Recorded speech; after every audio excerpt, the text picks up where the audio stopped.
안녕하십니까. 평생투자 파트너입니다. 오늘은 3월 31일 목요일입니다. 오늘은 시황 이야기를 좀 하고 그 다음에 이제 회원분이 여쭤보셨던 것 중에서 하나 이제 좀 질문에 대한 저의 이야기를 좀 드리겠습니다.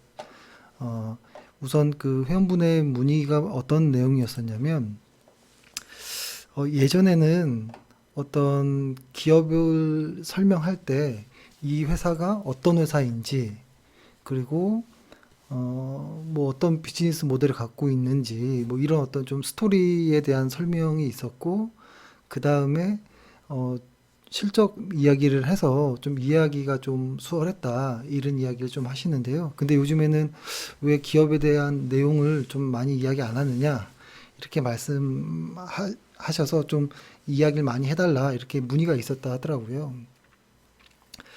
그래서 사실 이렇게 된 이유가 부작용이 좀 있었던 것 같아서 그렇게 변했던 것 같아요. 뭐냐면 저희가 사실 할 수 있는 내용은 뭐냐면, 어떤 A라는 회사가 있으면 이 회사가 어떤 일을 하는지에 대한, 어떤 회사인지에 대한 이야기를 하고, 그 다음에 실적에 대한 이야기를 하고, 그 다음에 실적과 주가를 이제 함께 비교해 보겠죠. 그래서 결론은 어떤 회사인데 현재는 실적이 주가에 비해 뭐 저평가냐, 그러니까 실적에 비해 주가가 저평가냐 고평가냐, 뭐 이런 이야기를 하는 것인데, 스토리 이야기를 많이 안 했던 이유가 뭐냐면, 옛날 같은 경우에 어, 시젠이라든지, 한참 저희가 뭐 종목 이야기를 조금 했었던 뭐 시젠부터 예전에 이야기들 많잖아요. 어떤 기업들 이야기. 근데 이 스토리를 제가 이야기를 하다 보면은 의심 없이 그냥 들을 때 그 회사가 진짜 좋게 보인다는 거예요. 그리고 진짜 좋게 보이다 보니까 실적을 안 보게 된다라고 이야기를 하고, 또 실적을 떠나서 이렇게 좋은 회사라면 나는 이거 평생 갈 거야, 자식한테까지도 물려줄 거야 라고 이야기를 하시더라고요. 그러니까 저는 이제 그 이후에 회원분들과 통화하면서 느꼈던 건데, 사실 그러면 안 되는 것 같거든요. 예를 들어서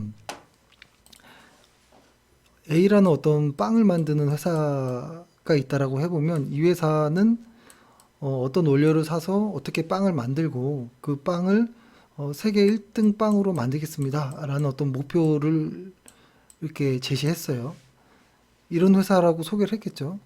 근데 이거는 그 회사 이야기일 수도 있는 것이고, 그거를 진짜 잘 하는지 안 하는지를 검증하는 것이 실적이거든요. 그러니까 이 회사가 아무리 나는 맛있는 빵을 만들 거야 라고 하더라도 실적이 안 받쳐주면은 그거는 의미가 없을 수도 있는 거거든요. 그래서 그런 좋은 회사, 좋은 스토리는 상장사들 대부분 그런 스토리들을 다 갖고 있어요. 그리고 그렇기 때문에 제가 오히려 저까지도 그런 스토리라든지 그 회사의 비즈니스 모델을 설명하면 이게 선입견이 너무 세게 생겨버리는 어떤 부작용이 있다라는 것이죠. 그래서 만약에 어떤 좋은 회사라 할지라도 스토리가 아무리 좋아도 실적이 받쳐주지 않으면 이거는 스토리는 의미가 없어지는 것이고, 또 하나 이 실적이 아무리 좋아도 주가랑 비교했을 때 너무 비싸 버리면 이거 역시 실적도 좀 의미 없을 때가 있더라고요. 그 단기적인 어떤 모습에서는. 그래서 저는 이 스토리에 대한 이야기를 조금 자제하고 실적과 주가의 이야기만 좀 하는 게 어떨까라는 생각을 했던 것 같고, 사실 이 실적은 이 스토리는 사업 보고서의 사업 내용을 보면은 너무 자세하게 나옵니다. 그리고 뭐 그 회사 홈페이지에 가도 나오고, 네이버에 그 회사만 쳐도 어떤 회사인지 다 나오거든요.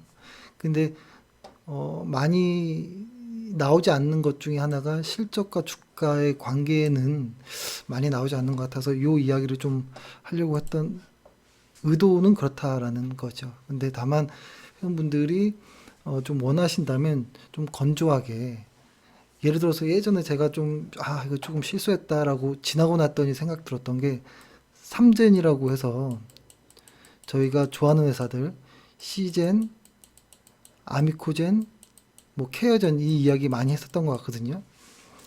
근데 시젠은 뭐 이젠 누구나 아는 회사가 됐고, 케어젠은 회사가 멈췄다가 다시 재개됐지만 힘을 못 쓰고 있고, 아미코젠은 아직도 실적이 그렇게 멋지게 나오진 않아요.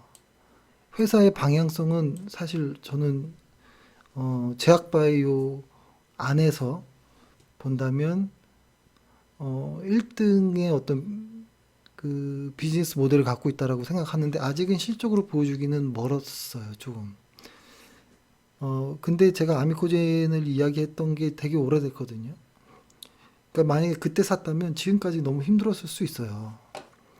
예를 들어서 한번 주가로 봐볼까요? 음, 요걸로 한번 봐볼게요. 월간 차트로.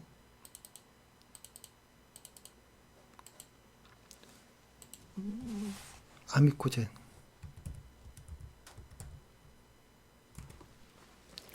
제가 2017년 정도, 18년도 뭐 요때 얘기했는데요.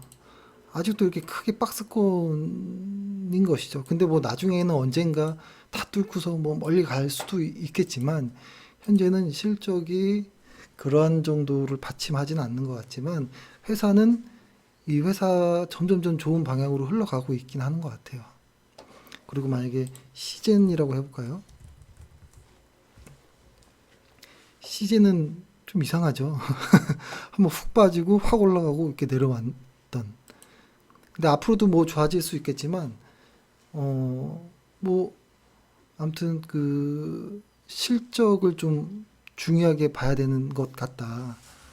그러니까 아미코젠 같은 이렇게 아무리 좋다라고 이야기해도 이런 횡보하는 어떤 모습들이 나올 수 있기 때문에 그런 것이죠. 근데 또 이런 문의도 하시는 것 같아요.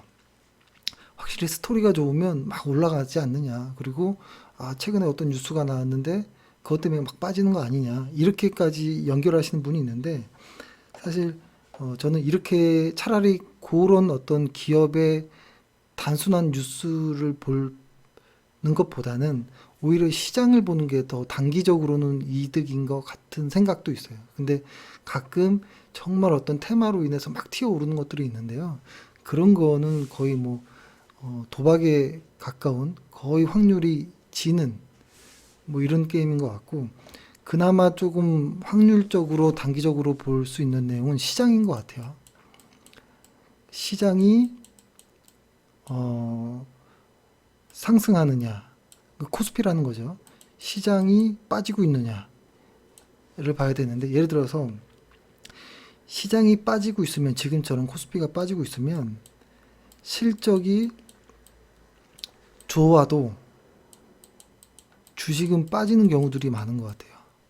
그리고 시장이 상승하면 실적이 별로여도 주가는 오르는 경우가 있거든요. 그러니까 여기서 이제 보는 것 같아요. 뭐냐면 내 주식이 막 빠질 때는 안 좋은 뉴스들이 좀 나와요. 그러면 내 주식이 빠지는 거를 그 회사의 어떤 스토리가 변해서 그런가라고 생각할 수 있겠지만, 사실 내 주식이 빠지는 것은 시장의 영향이 더 클 때가 많거든요. 그렇죠? 근데 그렇기 때문에 오히려 단기적으로 볼 때는 시장의 큰 흐름을 보는 게 더 나은 것 같다라는 생각이 드는데요. 이건 단기적인 어떤 수급 이슈일 때가 이런 거고, 하지만 길게 볼 때는 시장은 장기 우상향 하니까요. 시장이 그 중간중간에 이렇게 안 좋을 때가 있겠죠. 이렇게 안 좋게 푹 빠졌다가 다시 올라가고 또 빠졌다 올라가고 뭐 이럴 수 있잖아요. 근데 시장이 장기 우상향 한다라는 믿음과 내가 살려고 하는 회사들의 실적이 장기 우상향하는 회사를 고른다면, 시장이 빠짐으로 인해서 내 주식이 약간 흔들릴 때는 사실 오히려 반대로 매수의 기회가 올 수도 있는 거거든요. 그러니까 이건 장기적인 관점인 것이고, 단기적으로 볼 때는 어떤 단순 뉴스보다는 차라리 시황을 좀 더 보는 게 어떤가. 그리고 시장이 좋다면 실적이 안 좋아도 좋은 뉴스들이 많이 나와서 주가가 막 올라갈 때가 많습니다. 근데 이건 단기적인 이야기라는 거죠. 그래서 길게 보면 실적과 주가가 이렇게 수렴하는 것은 변하지 않는 사실인 것 같고, 이 중간중간에 단기 어떤 이슈들은 계속 변하는 것이기 때문에 이 순간순간을 맞추려고 뉴스와 시향에 너무 또 몰입하는 것도 좀 좋지 않은, 힘든 게임이 아닌가 이런 생각도 합니다. 예, 좀 여태까지는 좀, 좀 해도 안 해도 되는 이야기인 것 같긴 합니다. 그렇다면 시황 이야기를 해보면, 사실 시황 저희가 방송을 조금 한 2주 가까이 안 했던 이유가 크게 달라진 게 없어서 그랬던 것이고요. 그곳을 한번 흐름을 한번 좀 정리를 한번 해보면 짧게, 일단 이런 이슈가 있었습니다. 경기가 2021년도 들어서 2020년도보다는 확실히 경기가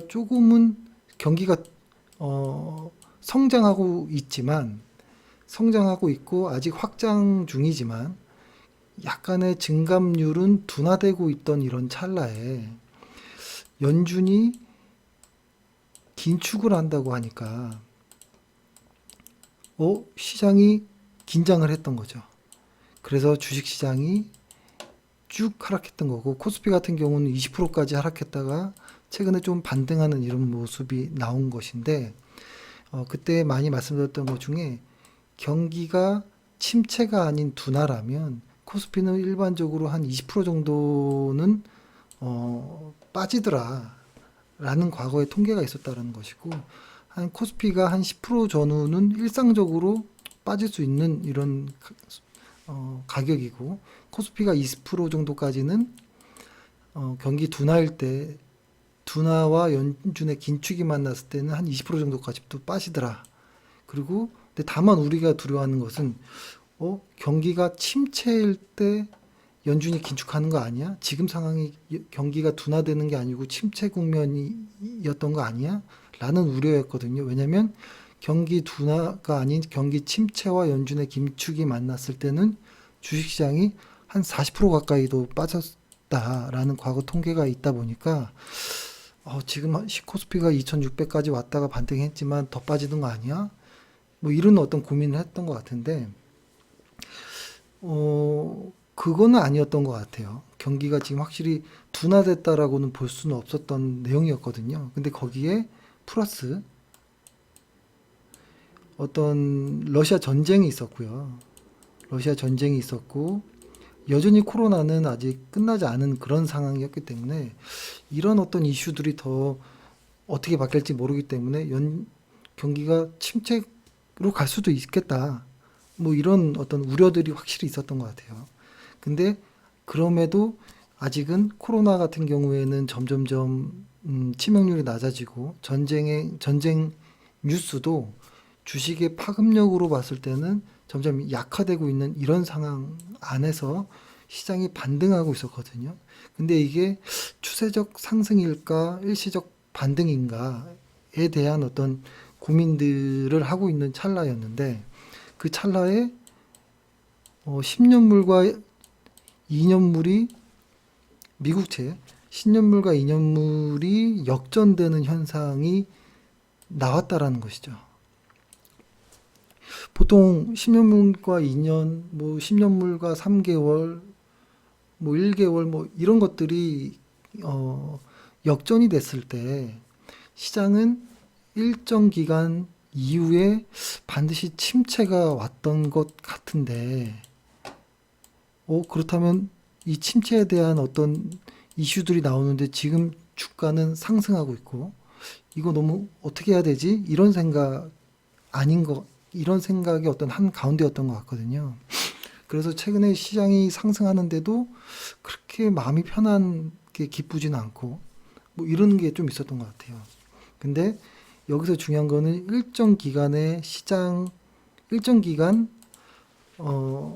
이후에 어떤 침체라는 것이 있었다라는 것이기 때문에 지금 당장이라는 것은 아닐 수 있다라는 것이죠. 근데 그게 일정 기간 이후 6개월이 될지 2년이 될지는 모른다라는 것입니다. 어, 그리고 그 기간에 대한, 그리고 지금의 어떤 어, 역전 현상이 반드시 침체로 올까? 과거에 그랬으니까 미래에도 그럴까? 이건 모른다라는 것이죠. 그래서 지금 우리가 해야 되는 것은 일단 시간이 있다, 침체가 오더라도 충분한 시간이 있다라는 것이고, 그렇지만 시장으로 봤을 때는, 아이고, 시장으로 봤을 때는 어, 상단의, 그러니까 코스피가 막 올라가다가 훅 빠졌잖아요. 근데 상단을 돌파해서 가기에는 이 위에 연준의 긴축이라는 무거운 어떤 어, 무게가 짐이 있고, 그 다음에 시장이 그렇다고 계속 빠진다고 하기에는 PBR이라는 관점의 어떤 뼈무게, 더 이상 빠지지 않는 어떤 일정 가격 구간이 있거든요.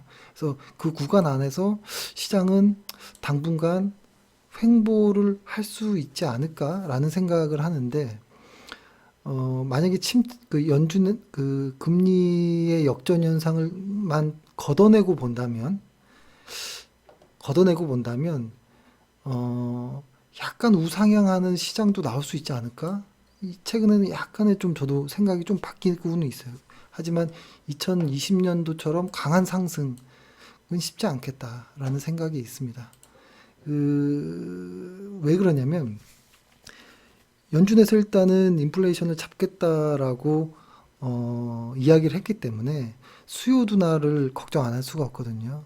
근데 여기서 그래서 이제 결론을 이야기를 해보자면, 이런 어떤 상황에서 수요 둔화가 있을 가능성이 있기 때문에 만약에 신규 매수를 하는 종목이라면 확실히 남다른 성장을 보이는 어떤 종목 안에서 매수를 해야겠다라는 생각을 하고, 그 다음에 기존에 갖고 있는 보유 종목들 같은 경우에는 계속 추세를 따라간다라기보다는 일정 부분의 수익이 도달하면 만족하고 이익을 좀 실현해야 되는, 이런 좀 안전하게 이익을 보존하는 것과 신규 매수는 정말 성장주라면 매수하는 좀 신중함, 이런 것들이 있고요.